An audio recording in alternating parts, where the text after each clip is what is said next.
Estamos gravando agora, tá bom? Então, vamos lá, os mais velhos primeiro. Vai lá, Bira, você começa. Tudo bem, então. Bom, pessoal, então... Hierarquia. Para quem não me conhece, eu acho que todos que estão aqui não devem me conhecer. Eu sou o professor Ubirajara e eu trabalho com a disciplina de matemática, né, no IF. A minha formação é toda em matemática, tanto na graduação quanto nas pós-graduações. Então, a parte da física ali, quem manda é o Danilo, eu só faço as contas. E olhe lá. Vai lá, Danilão. Pessoal, algumas pessoas aqui me conhecem, outras não. Sou professor de física, divido a física com o Stênio. Ele pega os primeiros anos normalmente, então tem gente, quem está no primeiro ano que não me conhece. A gente se encontra em breve, mas é isso aí, tá? Estamos aí para falar do Cosmos. Espero que vocês tenham visto o episódio e se divertido. Eu achei muito bacana, né? Tanto o 3 quanto o 4, né? O 4, como a gente já estava comentando, ele dá uma viajada um pouco mais além, né? Começa matemática e física é o terror, né? Que isso, cara? Cara, uma coisa importante de se dizer, isso não é verdade. Matemática e física são as matérias mais simples que existem. Tá?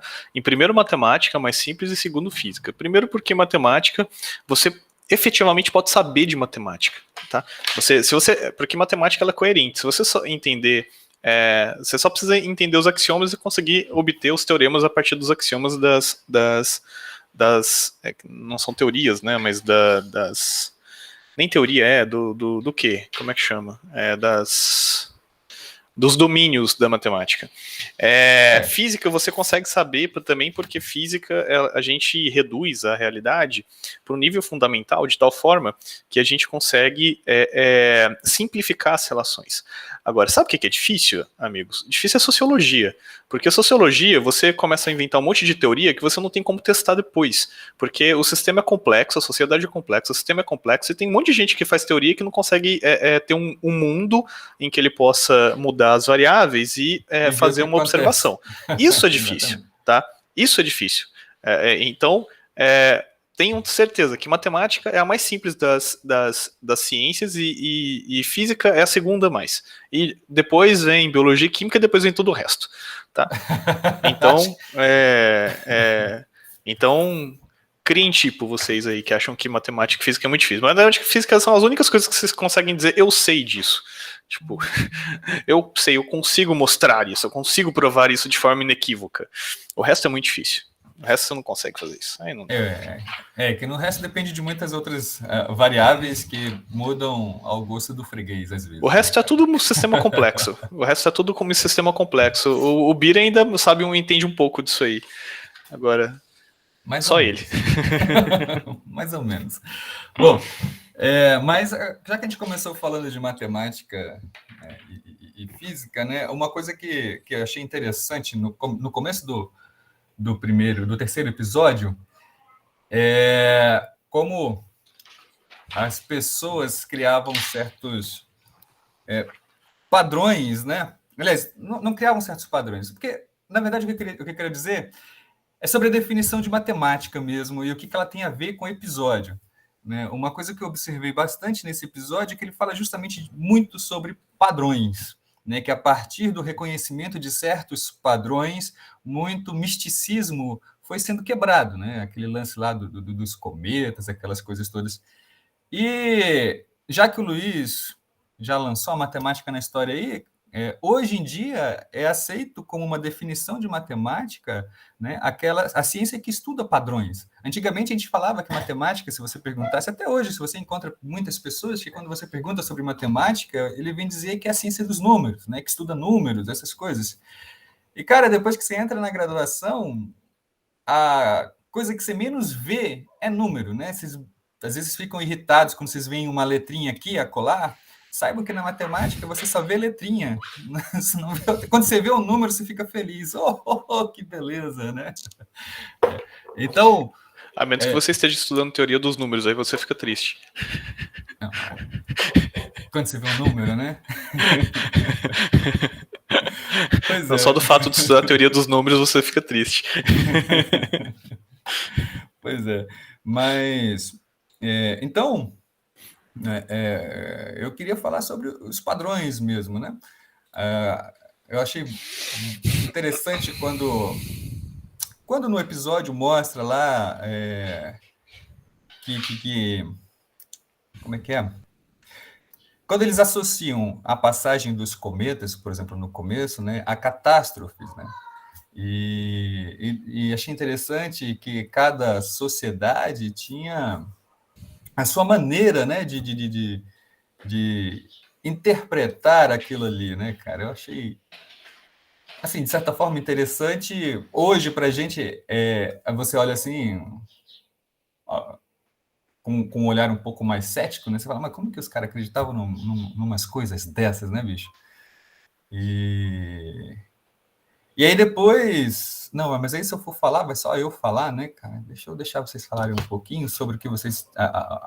A ideia que vocês tiveram do episódio, assim, porque senão só eu fico falando, e às vezes eu falo demais e escapole um pouco do que o episódio realmente estava falando. Deixa vocês brincarem um pouquinho também. Alguém quer fazer algum comentário sobre o que achou do terceiro episódio? Depois a gente parte para o quarto? Alguma coisa?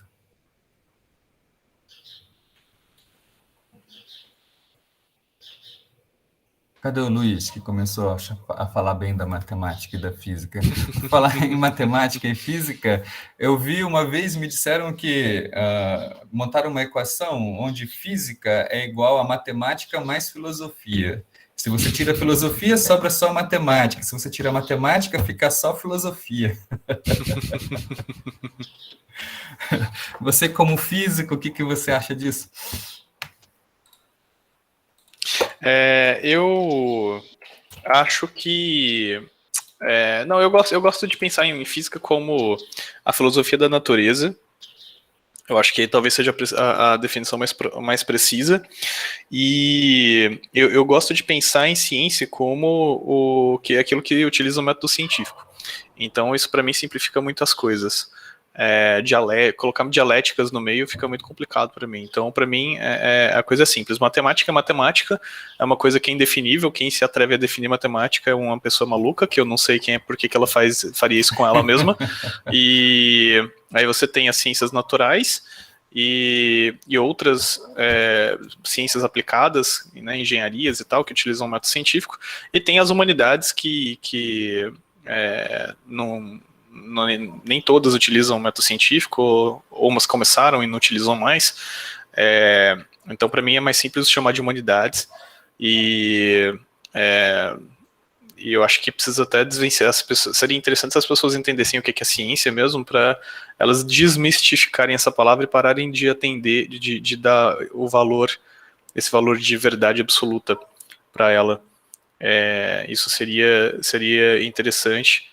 Porque, história engraçada. Uma vez eu estava dando laboratório lá na UFG para a turma de matemática, e aí eu falei que matemática não era ciência para eles, e eles ficaram super... chateados. Não, e eles ficaram super chateados, ficaram ofendidíssimos. Claro. A turma ficou brava comigo. Que absurdo! Pois é, eu falei, cara, o que você... Assim, por que é tão importante essa ciência, assim? Por que é tão importante ter esse rótulo? Será que faz o mesmo sentido, assim? Eu particularmente já deixei isso de lado, sabe? No começo eu ficava, assim, no começo que eu digo, no meu primeiro ano de graduação, eu também ficava bravo se o cara falasse que matemática não era assim. Como assim não é ciência? Mas aí depende das definições também, né? Aí entra aquele lance das definições. Hoje em dia, eu encaro a matemática como uma ferramenta mesmo, sabe? Cara, eu nem me atrevo. Como uma ferramenta, como uma linguagem até, sabe? Porque, por exemplo, tem um escritor que eu acho interessante, que é o Cat Devlin. Uma vez ele definiu a matemática como agora eu não lembro se chamou de arte enfim, eu vou chamar de arte, mas eu não lembro se foi essa exatamente a palavra que ele falou. Mas é a arte que nos permite enxergar o invisível. Por exemplo, né, ele falou, você não vê a gravidade, mas matematicamente você consegue fazer cálculos usando a gravidade, que é uma coisa que você não vê, né? Você vê lá uma equação que pode descrever algum movimento dependente da gravidade, né? Mas você não vê, né? Não é uma coisa colorida ali, está lá caindo, ou sei lá o que está acontecendo, faz o trajeto, como a gente vê em computação, né? Que você bota ali um objeto, bota lá o cometa e você vê a trajetória do cometa todinho ali e tal. Você não vê a gravidade, né? Mas você sente ela agindo. Então, a matemática permite que você veja essas coisas invisíveis, com que você manipule essas coisas intangíveis, às vezes, assim, eu achei bonitinho, sabe? Mas hoje eu enxergo, como você falou, no começo a matemática, né, se você for olhar a etimologia da palavra, aí, né, matemática, né, aquilo que, como é que era? Se não me engano, é aquilo que se tem para estudar. E o matemático é aquele que estuda. Né? Foi assim que o Pitágoras definiu matemática, né? Quando foi perguntado para ele o que ele era, né? Devido aos cálculos, aquela filosofia toda que ele tinha sobre os números, etc., ele chegou e falou, não, eu sou matemático.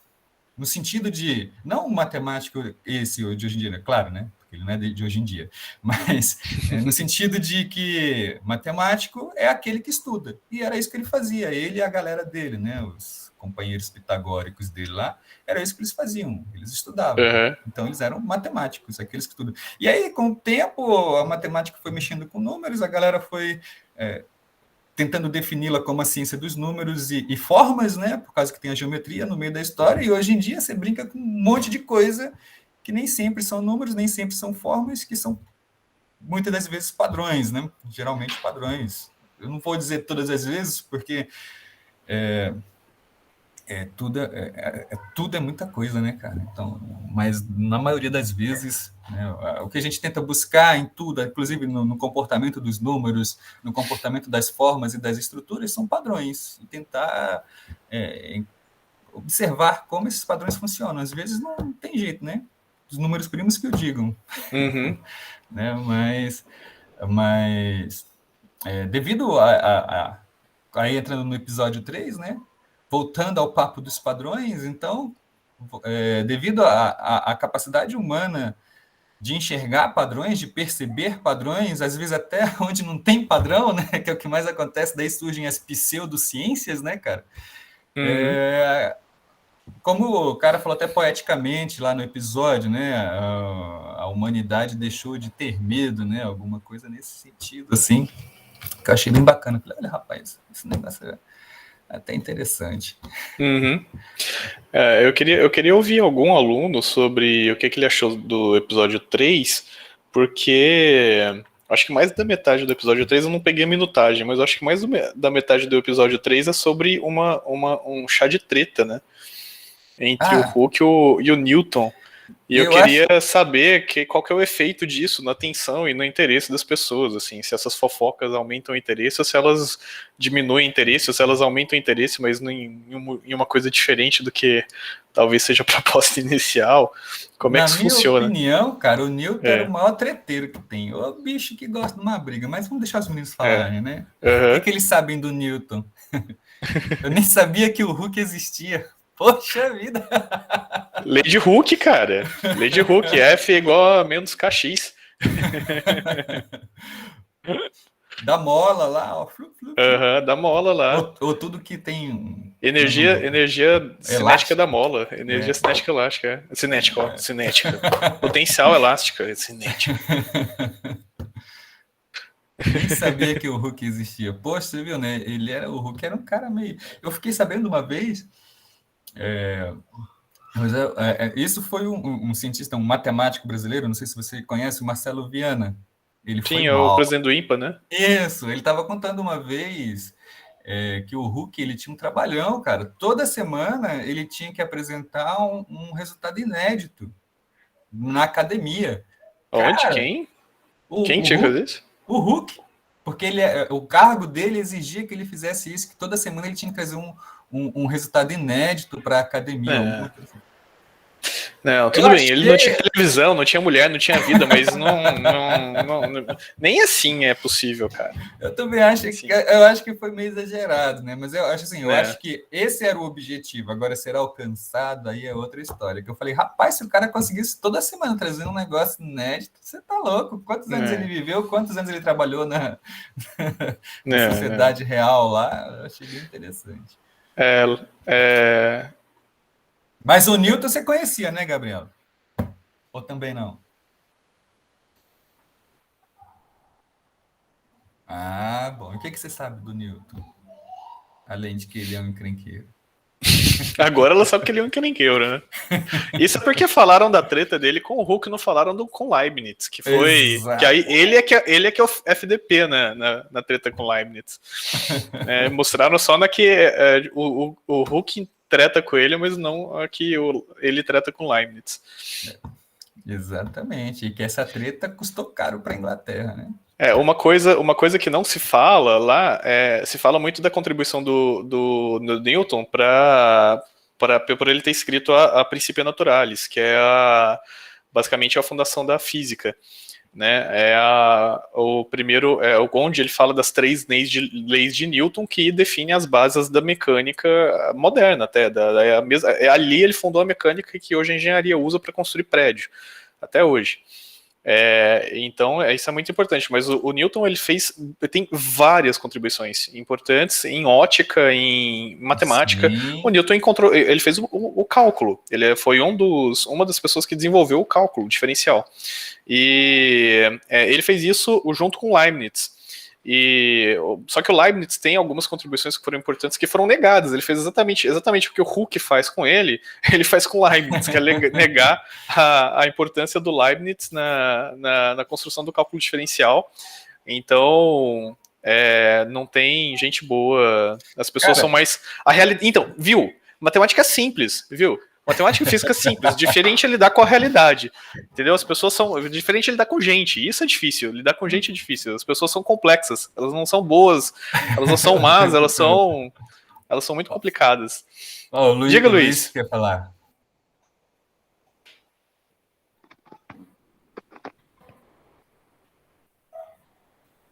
Você quer falar mal do Newton também, Luiz? Eu fiquei com dúvida se a lei da Opa. gravidade é do Hooke ou do Newton. É do Newton. É do Newton. A lei da gravidade mesmo. A lei da gravidade é do Newton. O Newton ele descobre. Porque que se sabia naquela altura? O que se sabia por Kepler, e o Kepler ele faz umas observações que são umas observações bem importantes também. E ele usa uns dados que não foi só ele que pegou, não. Tem um Tycho Brahe. Brahe, isso. Isso, Tycho Brahe, isso mesmo. Que é o dinamarquês, né? O dinamarquês com nome estranho. Tem um cara que chama Tycho Brahe, que é um dinamarquês com nome estranho, que ele tem uns dados. Que ele tem uns dados astronômicos, ele pega um monte de dado. E aí o Kepler, ele pega esses dados e ele consegue observar que, na verdade, a órbita dos planetas, elas fazem elipses. E aí, ninguém entendia por que fazia elipse, né? Afinal, qual que é a natureza dessa interação que resulta nesse negócio?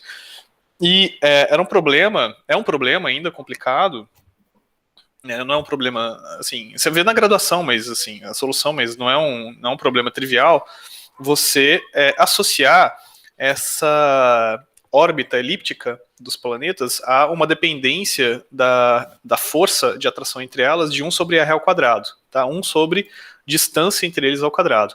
Quando você calcula essa dependência, você vê que um exercício que você pode fazer é calcular essa dependência com r elevado a um número qualquer. Aí você percebe que para C, né, aí você faz umas contas, desenvolve e você percebe que para C, para a órbita ser elíptica, esse r tem que ser exatamente igual a menos 2, ou seja, tem que ser 1 sobre r ao quadrado. E não pode ser mais nem menos. Se for mais 0,10 a 13, 10 a menos 13, você tem uma órbita instável. Se for mais ou menos 10, se for 2 menos 10 a menos 13, tem um problema lá. Então é de fato notável que seja uma dependência tão precisa assim. Não, e o interessante do Kepler é quando ele percebeu que as órbitas eram elípticas, na verdade ele acreditava que ele não acreditava naquilo, né? Ele não acreditava que as órbitas eram elípticas, mas aí ele fez os cálculos e ele teve que se render porque ele chegou e falou, cara, ó, não tem jeito. Por causa que ele tinha aquela... Não sei se você já ouviu falar da teoria dos sólidos platônicos, que ele achava que as órbitas eram encaixadas, no formato de... Cada órbita era um sólido representado por um sólido platônico, se eu não me engano. E aí ele acreditava nisso, que o Kepler também, tal como o Newton, ele tinha um pouco de misticismo, né? O Newton queria trazer a alquimia de volta, né? Como mostrou no episódio mesmo, né? Transformar ferro em... Ferro não, né? Porque o ouro é ferro. Enfim, fazer ouro, né? Essas coisas. E aí o Kepler, quando ele pegou os dados agora é Tycho Brahe o nome que fala? Eu acho que é Tycho Brahe. Eu sempre fiquei na dúvida, porque o nominho, né? Meu Deus, eu acho que ele é dinamarquês, ele tem um nome difícil mesmo. Exatamente. E aí... O que eu achei interessante foi a postura do Kepler, né? Que muita gente faz o contrário hoje em dia, né, cara? Os dados mostram alguma coisa, não, vamos alterar os dados para provar o que eu acredito que seja a verdade, né? O que acontece com os terraplana. É muito engraçado aquele negócio. Mas ele falou, pô, bicho, então eu vou jogar fora. É assim que se faz ciência, né, cara? Você tem uma crença, você tem uma hipótese inicial, às vezes você quer muito que ela seja verdade, né? Mas às vezes não é. E aí você tem que dar o braço a torcer e falar, ó, realmente eu estava errado. E que bacana, né, bicho? Que bacana que eu estava errado, que agora eu descobri o jeito certo de fazer esse negócio é assim, né? Eu achei muito bacana. E uma outra coisa que o Newton, voltando para o Newton, né, que ele descobriu, que ele fez, cara, foi a capa do disco do Pink Floyd lá, quando ele estudava ópera, que ele atravessa colorida, né? Não, dessa eu não sei não. Como é que é? Você nunca viu a capa do disco do Pink Floyd? Deixa eu achar. Qual aqui. deles? Newton e o Pink Floyd. Esse que é o problema. Eu não falei o disco porque eu não me lembro qual foi. Mas eu vou achar aqui, cara. Eu vou mostrar para vocês aqui. Mas eu vou, se a minha internet deixar. Cadê? Ai, cara, cadê? Qual que é?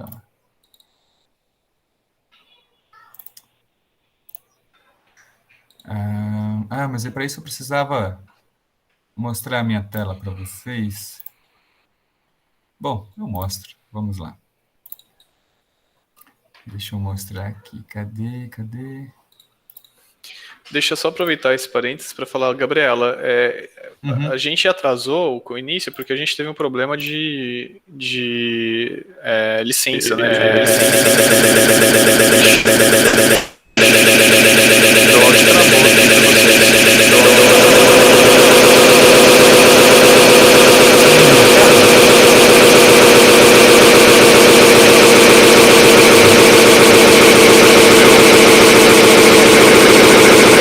Travou aqui, meu áudio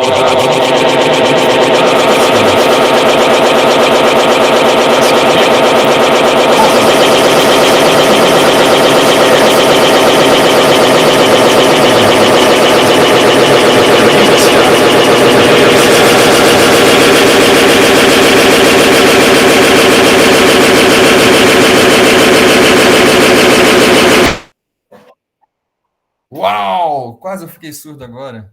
Que é isso? Vocês estão me ouvindo? Eu tô com medo de falar. Eu não ouço vocês. Deu. Tá, parou. Beleza. Agora eu estou ouvindo. Não, beleza. Eu tava com medo de falar de novo e dar pau de novo. Vocês conseguiram ver a tela? Deu para ver o disco do Pink Floyd? Não, bugou ali. Que pena. Bugou, não deu certo. Eu não sei, talvez tenha, mas o barulho tava tão alto que eu nem consegui prestar atenção em nada. Barulho? Tava fazendo barulho o meu... Eu tava tendo retorno aqui no meu. Tava tendo retorno no meu fone e eu tava ouvindo repetição da minha voz, sem parar. Cara, eu não tava. É o álbum, aquele, como é que é? Dark Side of the Moon. Ah, Dark Side of the Moon, sim. Então, é esse aí que ele. Tá. Eu acho que eu tava falando, não terminei, né? Então, Gabriela, teve um problema, a gente entrou atrasado por conta da licença da sala, que a gente não podia fazer algumas alterações, não podia gravar, não podia fazer nada, não podia permitir entrada, e aí a gente teve que mudar de sala e com isso a gente atrasou 20 minutos. Por isso a gente deve estourar as 4 horas, mas às 4 horas, daqui a pouquinho, eu passo a lista de presença, tá bom? Pode ser, Bira? Por mim, tranquilo. Por mim, tudo Beleza. bem. A gente recupera os 20 minutinhos, ou 10, talvez. Pois então, o que eu tava falando? A gente estava falando das tretas do Newton, né? Das tretas do Newton. Então, eu tenho que falar das tretas do Cosmos, na verdade. Então vai lá, eu deixo você falar. Que episódio 4 é treta. Prometo que vou ficar episódio 4 é treta. Não, tranquilo. Mas eu queria ouvir se alguém mais quer falar alguma coisa. Alguma coisa sobre o episódio, é verdade, só eu falo. Alguém quer falar alguma coisa, pessoal? Então, deixa eu falar sobre o episódio 4. O episódio 4, ele tem. Eu tô brincando que ele é um episódio de treta, porque eu acho que ele é o pior episódio do Cosmos, porque ele não deixa claro o que é ciência estabelecida e o que é elucubração. E ele tem muita coisa que é elucubração. Na verdade, tudo que ele fala depois que entra no buraco negro lá é elucubração, no último terço de episódio, tá? O episódio ele começa falando da finitude da velocidade da luz. Então a velocidade da luz ela é alta, mas ela é finita. E ela é finita e o interessante o suficiente, a gente consegue medir ela, e a gente consegue medir assim, num laboratório de física, assim, num laboratório de física de graduação, não é de uma coisa super moderna, não, é uma coisa simples. Existem experimentos com espelhos giratórios que a gente consegue medir a velocidade da luz, e a gente efetivamente consegue ver que a luz é finita, e isso é bem estabelecido, tem muita evidência disso pra gente. Tá? Então, como a luz é finita, por mais que ela tenha uma velocidade muito grande, ela de fato é a coisa mais rápida que existe na natureza, né? A maior velocidade que existe na natureza, e o que é mais estranho dela é que a velocidade dela independe de referencial, ou seja, né, lá no episódio mostra uma moto andando, e aí ele lança uma luz, e aí o fato dela lançar uma luz faz com que a luz, assim, a velocidade da luz, ela não se soma à velocidade da moto. A velocidade da luz, para qualquer referencial que você queira, ela é constante. Isso é a coisa mais esquisita. Essa é a premissa que uma das 3 premissas que faz nascer a relatividade restrita, e ela é a que tem impactos mais radicais na teoria da relatividade como um todo. Tá? E a teoria da relatividade é uma teoria importante. Ela revela, né, ela consegue modelar aspectos importantes da natureza, porque ela, por exemplo, é importante quando a gente precisa transmitir dado para satélite, tá? Ela é importante quando a gente precisa transmitir dado para ela gera a teoria da relatividade geral depois, e a teoria da relatividade geral é usada para corrigir relógio de GPS. Assim. Então, ela é uma coisa que faz parte da natureza e faz, claro, naturalmente, parte do nosso dia a dia. Uma coisa que ele fala é que as imagens que a gente tem do universo, então, são imagens que vêm do passado, por conta da finitude da luz. Porque se um feixe de luz sai da Terra hoje, até ele chegar lá em Alpha Centauri, que é a estrela mais perto, ele leva 4 anos. Tá? Então, da mesma forma, se a gente está vendo uma galáxia distante, tá? E a gente tem a galáxia do Sombreiro, eu não sei se está 30 ou 300 milhões de anos-luz da gente, leva 30 ou 300 milhões de anos-luz, dependendo da distância, para chegar a informação aqui. Então, na verdade, a gente está vendo o passado. Tá? Aí ele fala do universo observável, né? Enfim, as evidências nos levam a crer que o universo tem um começo, né? Ou pelo menos um começo do que é observável. A gente só consegue enxergar, a gente só consegue ter dados que tem mais ou menos 13 bilhões de anos, não consegue ter dados que vão além disso. E a gente, o universo observável, como a luz é finita, a informação que chega para a gente, ela chega para a gente de todos os lados. A gente está no centro da nossa referência. Nós somos o nosso sistema de referência, né? Nós somos a origem do nosso sistema de referência. Então, necessariamente, todo mundo, independente do lugar que esteja, vai ter um universo observável que vai ser ligeiramente diferente um do outro, mas ele vai ter o mesmo tamanho, que é a luz mais antiga que você consegue enxergar. Aí ele fala fala a partir disso do Big Bang, que a luz mais antiga é a que vem a luz mais antiga, ela tem mais de 13 bilhões de anos, ela é a primeira formação, primeiro sinal que a gente tem de formação de galáxia. Depois do Big Bang, que é a teoria hoje mais aceita do início do universo. E aí ele entra nos efeitos relativísticos, né, na diferença quando você está em altas velocidades, você tem compressão do espaço e dilatação do tempo, e aí ele entra no tal do buraco negro, tá? Deixa o Bira falar primeiro. Fala aí, Bira. Não, na verdade é uma pergunta. É que você falou de teoria, né? Você pode explicar para a gente a diferença da teoria científica, da teoria mundana, né? Que o pessoal fala, mas isso é só na teoria. Mas qual que é a diferença da teoria científica para a teoria que a gente usa vulgarmente aí no dia a dia? Assim, eu não sei muito bem o que é a teoria mundana, porque todo mundo que fala de teoria no dia a dia, ela quer dizer uma coisa diferente. Oi, tá ouvindo? Bira?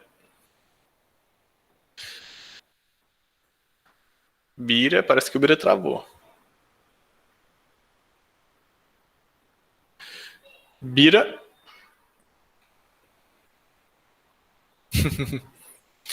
Só o Bira travou, pessoal? Ou a sala inteira tá travada? Vocês estão me ouvindo aí? Só ele mesmo? Beleza. Então vamos dar só um tempinho pro Bira aí. Dá, sei lá, 30 segundos pra ver se o Bira volta. Se ele não voltar em 30 segundos, voltou. Voltou, Opa, Bira? Consegui escapulir, quase que o buraco negro da falta de internet me pega. Beleza. Eu consegui transmitir a pergunta?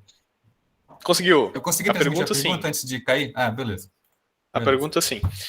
Então, eu não sei muito bem o que é o uso mundano, né, o cotidiano de teoria, porque todo mundo que fala de teoria fala de uma coisa diferente, né, quer dizer uma coisa diferente. Então, eu nunca sei muito bem o que as pessoas querem dizer com isso. Mas, o que é uma teoria? Uma teoria, ela é um modelo matemático que descreve um fenômeno e que tem como objetivo realizar previsão. Tá? Então, uma teoria ela só é boa se ela... Assim, acho que as pessoas elas têm a sensação de que teoria é a descrição da verdade.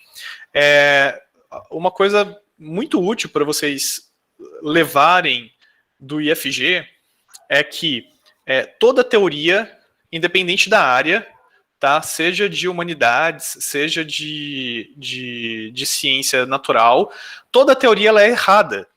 Tá? Toda teoria que descreve a natureza é errada no sentido de que ela não é uma descrição fiel da natureza.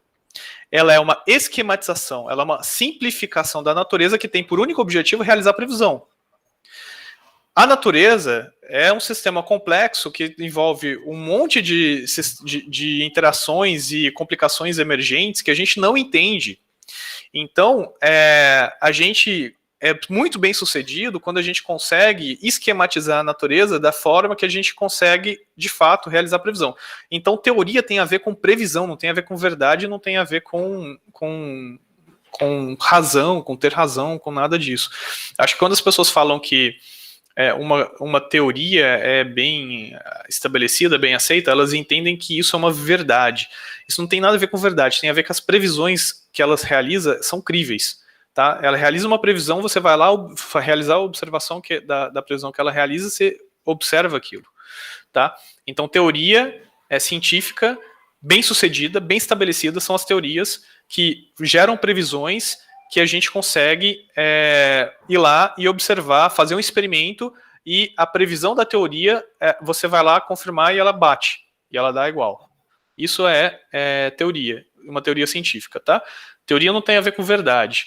A teoria, ela tá errada, tá? Ela tá errada no sentido de que ela não descreve a realidade. Existe um monte de complicações ali que a gente não pega, tá? Ela é uma simplificação. Isso vale para tudo, tá?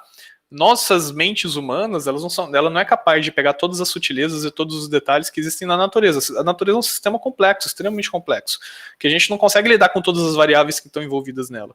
Então, teoria é uma esquematização que realiza previsões que a gente pode acreditar nela, quando ela é bem estabelecida, claro. Tá? A teoria de Edmund Halley, o Luiz está falando aqui. A relatividade era só... Perdão. Não, é só a teoria de Edmund Halley estava certa, ela preveu que o cometa voltaria a aparecer. Sim, ela foi corroborada, que a gente fala. Ela foi corroborada porque ela realizou uma previsão e a previsão se concretizou. Ela foi observada e estava de acordo com a observação, estava de acordo com a teoria. Então, essa teoria foi corroborada e ela é uma teoria que é mais robusta. Então, ela gera previsões que a gente consegue acreditar nas previsões que ela gera. É isso que significa. Não significa que ela descreve a realidade. Tá? Diga, Bira. Mas é incrível mesmo. Não, eu ia incrível, dizer, com relação à teoria mesmo que você estava falando, é que, por exemplo, na época do Newton e um pouco mais depois, né, a mecânica newtoniana era que dominava tudo, né? Aí veio o Einstein, né? Que mostraram que, peraí, né, o Newton não é suficiente. Esse negócio aqui no mundo microscópio, ou quando você fica muito longeão, não funciona como o Newton estava falando, não. Né? Ou seja, né, vamos completar aí. É o que você falou de teoria, né? Toda teoria, ela tem um limite, porque nenhuma teoria vai explicar o universo inteiro, entendeu? Quando alguém chegar, não importa se essa pessoa, de que área que essa pessoa é, quando a pessoa chegar e falar assim, ó, essa teoria explica o mundo, dá descarga no que essa pessoa falou, tá? Tipo, nenhuma teoria explica o mundo, tá?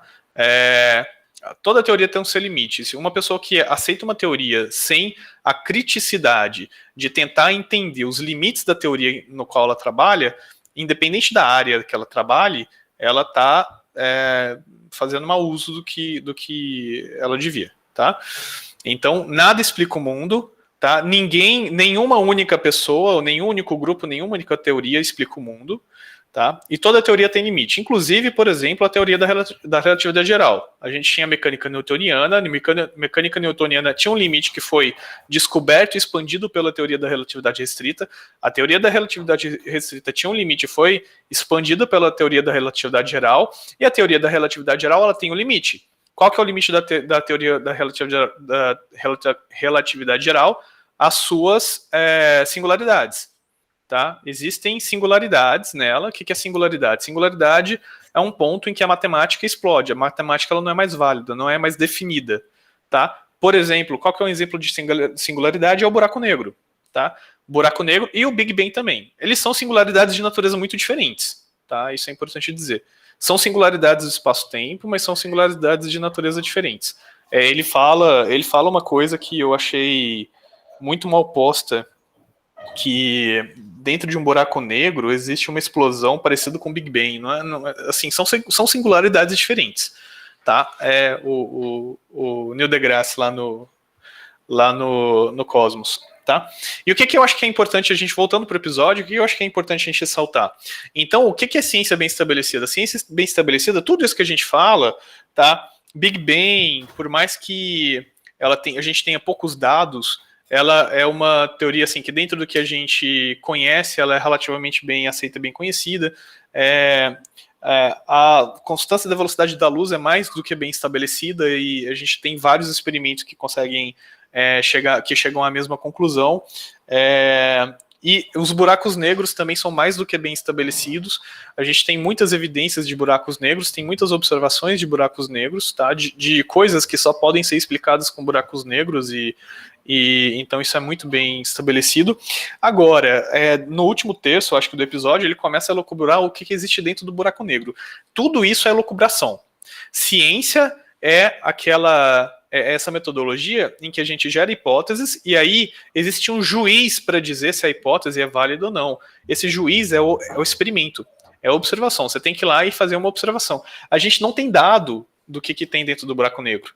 E pior do que isso, ele fala até de multiverso depois. Multiverso nem é ciência, porque é uma coisa que fundamentalmente você não vai poder fazer observação dele, porque ele sempre esteve e sempre estará fora da nossa causalidade. Ele está tão longe que a gente nunca conseguiu ter nenhum dado vindo de lá e a gente nunca vai conseguir ter nenhum dado vindo de lá. Então, assim, aceitar multiverso é a mesma coisa que de aceitar Deus.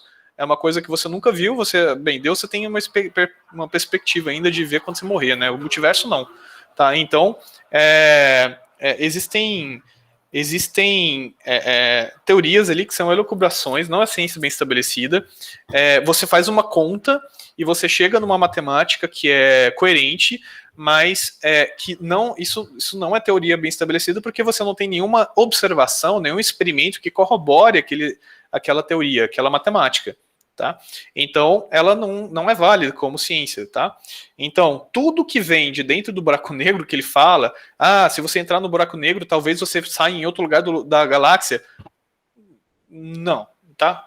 Não se sabe nada do que tem dentro do buraco negro. Tudo que a gente sabe do buraco negro é que a gravidade é grande o suficiente para você morrer se você chegar perto do horizonte de eventos. E você não vai morrer perto do horizonte, assim, quando você chegar no horizonte de eventos, você vai morrer bem antes, porque a gravidade já vai te esmagar com muita antecedência, tá? Depois que você entra lá, a gente não sabe nada, porque a gente não tem dados, tá?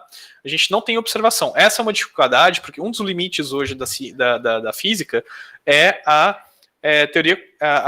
gravitação quântica. A gravitação quântica é quando você mistura a gravidade com a mecânica quântica. A mecânica quântica, ela lidar com pequenas escalas, né, na física, e a gravitação, hoje ela é descrita não como uma interação entre partículas, mas na verdade como uma deformação do espaço-tempo. Então, ela não tem, a gente não consegue fazer essas coisas conversarem, a gente não consegue fazer quântica e física conversar, e gravitação conversar. E a gente gostaria que elas conversassem, a gente gostaria de entender quando uma funciona dentro na presença da outra, e a gente não tem uma teoria para isso, é um dos limites que a gente conhece em física, é uma coisa que a gente quer alcançar, é a gravitação quântica, e a gente não tem dado. Por que a gente não avança? Por que a gente está sei lá, 100 anos parado? Porque a gente não tem dado. A gente não tem dado, e a gente não tem dado para avançar. Tá? A gente tem algumas matemáticas que são bem incríveis, mas a gente não, por exemplo, o Hawking foi um cara que lançou algumas teorias com um approach teórico bem conservador e bem esperto, que conseguiu avançar um pouco nessa direção, mas a gente não tem dado, a gente não consegue. Mesmo a teoria da radiação Hawking, ela, assim, as pessoas tratam ela como verdade porque a gente depende dela para a coerência da teoria, de teoria quântica de campos, mas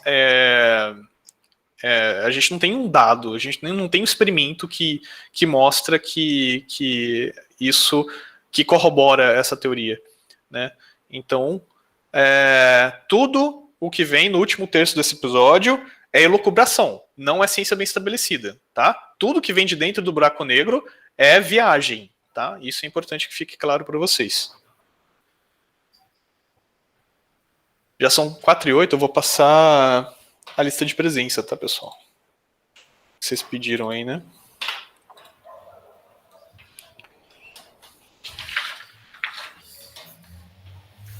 Pô, cara, a minha internet está muito ruim. Acho que eu estou passando perto de um buraco negro de que está sugando a minha internet. Toda hora corta a sua fala e, pô, eu estava querendo ouvir o que você ia falar sobre o buraco negro. Uma outra coisa que a gente tem no buraco negro é uma fotinha, né? Você viu, né? Tem. De um verdadeiro, né? Tem uma fotinha de um verdadeiro. Porque antes eram desenhos, né? Juntou um dado aqui, juntou um dado ali, aí a pessoa fazia um conceito artístico, né, do que a matemática, do que os dados falavam, né? E é isso não, isso. É uma fotinha mesmo, né? E realmente eu acho, como o Luiz, eu também fico assim maravilhado de ver que o negócio funcionou, bateu exatamente o real, bateu exatamente como previsto, né? E isso acontece muito na física, por exemplo, o último episódio que a gente vai ver desse projeto de ensino, que é como é que é? Que fala sobre o bóson de Higgs, né? O bóson de Higgs, se não me engano, ele foi todo previsto matematicamente, mas ninguém tinha a mínima noção. Eles tinham assim, né? No coração eles queriam que ele existisse para a matemática bater, né? E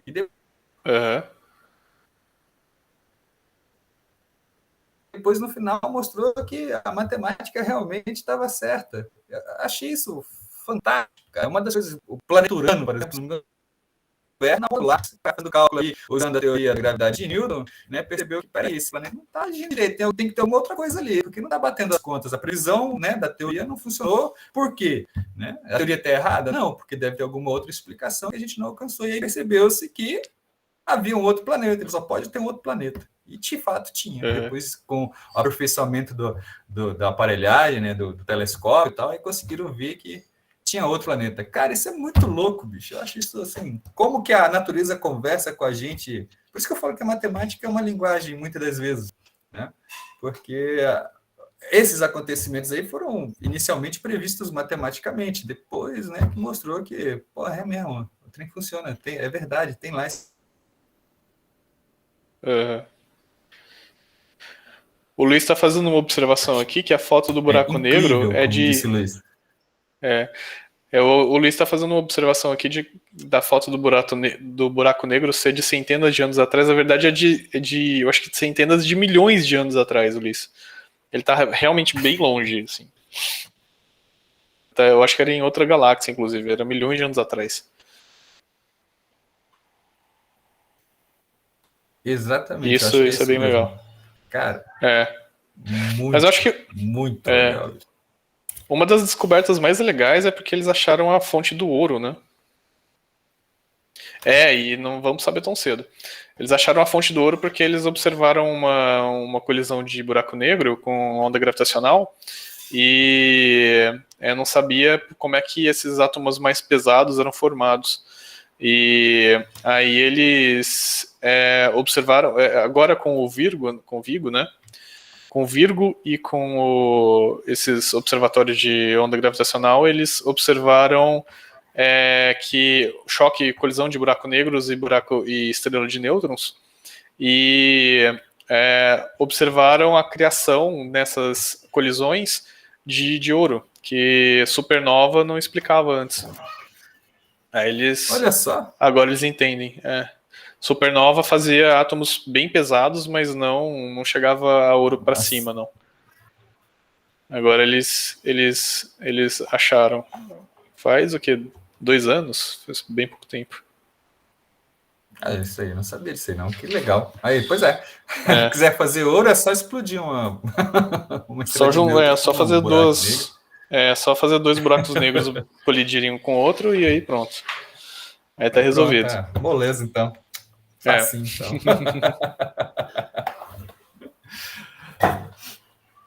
Bom, Danilo, pessoal, eu tenho 6 pessoas aqui na lista de presença. Eu acho que a gente teve mais do que isso. Eu também acho que tinha umas 11. Chegou a ter 11, talvez tivesse 2 pessoas aqui, nós 2 não vamos responder, então, mas eu tô esperando assim, pelo menos umas 8. Falta alguém aí para assinar?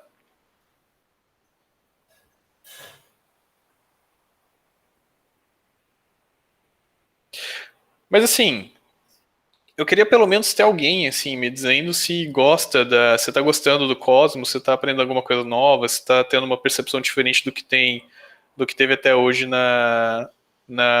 IFG, na escola como um todo.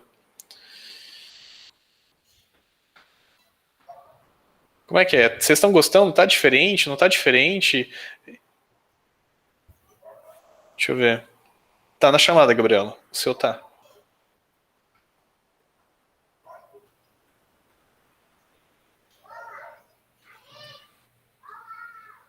É muita quebra de paradigma, né? Esse negócio. Eu acho.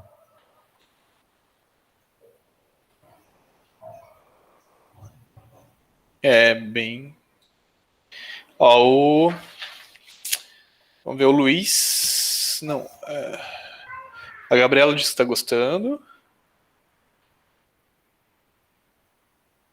A Gabriela disse que leva a gente a pensar muita coisa. Ah, legal. Leva a gente a pensar Que muita bom. coisa, exatamente. E quando, assim, eu acho que é legal também. Eu espero que vocês estejam tendo a oportunidade com o Cosmos de conectar as coisas, porque o Cosmos ele não fica fazendo barreira pedagógica, disciplinar, né? Você não tem física, química, biologia, matemática. Ele fala de ciência e vai transitando nessas coisas de forma natural, tentando explicar um problema. E de fato é assim que funciona, tá? Quando você quer entender um problema, você usa todas as abordagens que são necessárias para resolver aquele problema, qualquer abordagem que seja necessária para resolver aquele problema, e é interessante você ver como é que as coisas se conectam, né? Como é que química se conecta com física? Pô, você viu lá, cara, você precisa, para você ter elementos pesados em elementos químicos que são mais ricos e que têm elementos mais complexos, mais pesados, você precisa de colisão de buraco negro para explicar. Olha só, você precisa para entender a geração de energia e a biologia, toda a biologia na Terra, você precisa entender a fusão nuclear que acontece dentro das estrelas. Entende? Porque é ali a fusão nuclear que acende as estrelas é que gera a energia que é irradiada para a Terra, e essa energia é que faz com que a vida floresça. E a vida floresce por conta de umas mudanças muito aleatórias que fazem chegar na mitocôndria, não, Como é que chama lá, Bira? O que faz fotossíntese? Aquele material que faz fotossíntese? Clorofila? Oi? Clorofila. Né? Aí você precisa de muitas mudanças aleatórias para acontecer para gerar a clorofila que vai conseguir sintetizar em açúcar a radiação. Assim, então veja, essas coisas elas são fluídas e eu espero que vocês estejam tendo uma percepção mais apurada disso com essa experiência. Tá? De fato, cara. E, bom, tentem aplicar na vida aí o método científico que a gente aprende. Aliás, ele vem no nosso instinto, né? Desde quando a gente é moleque. Você pega lá, você é criancinha, você pega um negócio no chão, você olha aquele negócio, aí você faz uma hipótese. Será que é gostoso? Aí você mete na boca. É horrível. Pronto, você já aplicou o método científico aí, né? Você levantou a hipótese, fez experimento e concluiu. É uma porcaria, você não come mais. Exatamente. Bebês são excelentes cientistas. E depois que a gente vai crescendo, a gente vai perdendo esse negócio aí. Exatamente. Pessoal, acho que se ninguém tiver nenhum comentário, mais nada, a gente... Se vocês nos liberarem, acho que a gente pode ir embora, né, Bira? Eu acho também. Continuar nosso caminho aqui nessa espaçonave aqui, muito doida. A gente precisa partir. Entrar em dobra. Em dólar. Isso aí. Gostou da nossa espaçonave? Eu também achei bacana. O ruim é que ela vem com muriçoca junto. Pelo menos a minha. A minha tá cheia, cara. Nossa, que coisa chata. Mas é isso. Bom, então, eu acho que é isso aí, né, Danilo? Eu acho que foi bacana. É isso aí. Acho que foi Vocês liberam a gente, legal. pessoal? Vocês querem falar mais alguma coisa, perguntar mais alguma coisa? Ó, para quem gosta de ler, deixa eu sugerir um livro, então. Deixa eu ver se eu pego ele aqui. Deixa eu ver se dá para ver. Ah, não dá para ver. Ah. Bom, o nome do livro é O Mundo Assombrado pelos Demônios, do Carl Sagan. Vou escrever aqui. Para quem gosta de ler sobre ciência, para quem não gosta e quer aprender a gostar, é uma boa pedida, viu? O Mundo Assombrado pelos Demônios, Carl Sagan. Inclusive, o Carl Sagan foi... É que essa série Cosmos, né, ela é inspirada em uma outra série Cosmos, né, escrita pelo Carl Sagan e a mulher dele, né, se não me engano. Que, inclusive, o Carl Sagan foi o que inspirou, né, no primeiro episódio, se não me engano, o Tyson fala isso, né, o apresentador dessa nova aí, o DeGrasse Tyson, ele fala isso, né, que o Sagan inspirou ele a ser um astrofísico, né? Uhum. Inspirou, motivou. Bem bacana. Eu acho que o Sagan foi orientador do Tyson. E o DeGrasse. É mesmo? Essa aí eu já não sabia também. Eu acho que ele foi orientador dele. Eu acho que o Sagan ele era astrônomo. Ele fez o modelo de efeito estufa da atmosfera de Vênus. Ele era astrônomo mesmo, assim, esse cara que está preocupado em fazer modelos que explicam o sistema solar mesmo, assim. E ele e aí ele tem contribuições relevantes, né? E se eu não me engano, o Tyson ele foi orientando dele. Se eu não me engano, ele foi orientando. E é interessante porque eu não sabia. Ele, quando ele era jovem, né, antes de entrar na faculdade, ele foi recebido pelo Carl Sagan. Enfim, o Carl Sagan recebeu ele. No episódio 4. Eu acho que no episódio 4, quando ele mostra ele subindo no ônibus ali, aquela coisa, ele estava contando, né, que foi o Sagan que... Ele estava se despedindo do Sagan ali, né, naquele momento que ele entra no ônibus.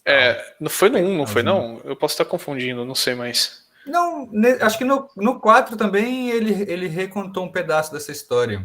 Ah, tá. Ele, no finalzinho ali, tá lá no ponto de ônibus, com neve, se eu não me engano, e aí tem um cara se despedindo dele, né, ele moleque ainda.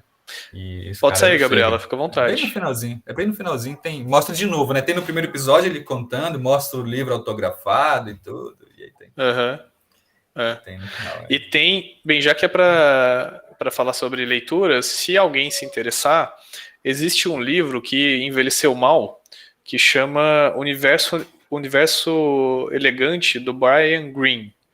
Ele fala sobre teoria de cordas, que é uma teoria que está em decadência hoje, ninguém está dando mais muita moral para ela. Mas a introdução dele, sim, tem uma primeira parte, ele é dividido em 2 ou 3 partes. A primeira parte ele explica a teoria da relatividade especial, inclusive. E o Michael Green, Brian Greene, ele é um cara bem didático, e ele explica de forma muito qualitativa e muito pedestre, assim, muito bem,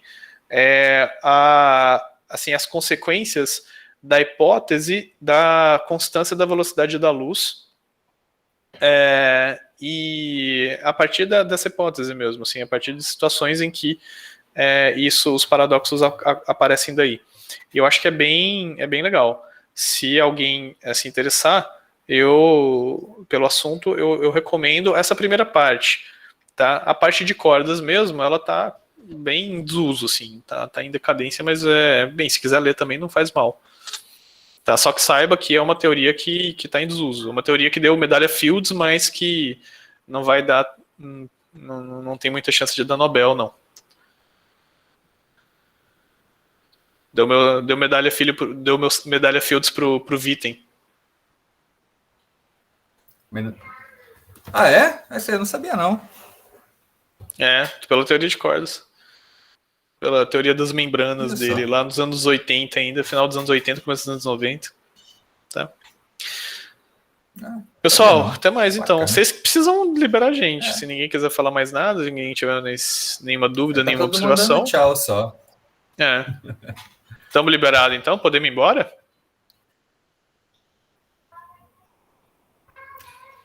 Tá certo, então. Beleza. Vou parar de gravar aqui. Um abraço e até mais para todo mundo, hein? Valeu, gente.